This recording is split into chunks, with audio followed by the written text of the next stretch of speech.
töövõime, selle mehe töövõime muidugi hämmastab ja selge anne. Et loomulikult iga nali ei lähe liigasti peale ja ta kuskil seal piiri peal on, aga seal on siuke vääratuse risk on väga suur, aga huvitav tema ei väärata, et on väga piiri peal, aga selles mõttes tore. Mõne sõnastus oleks tahtnud küll kirja panna, aga praegu niimoodi korraga ei taasta ära muidugi, et tekkis mõte küll, et mõne asja kirjutaks üles.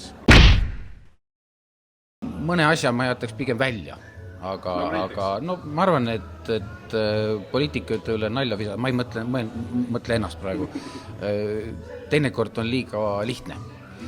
Et võib-olla mõne lihtsama asja jätaks välja, aga tal on materjali piisav. Teist küljest, ega ma ei saa öelda, et poliitikul ei tohiks jätta nalja tegemata, et kuskil seda on liiga keeruline. See on nagu kuulipilduja seal 1,5 tundi ja kuidagi sortida sealt midagi välja värskelt küll ei suuda.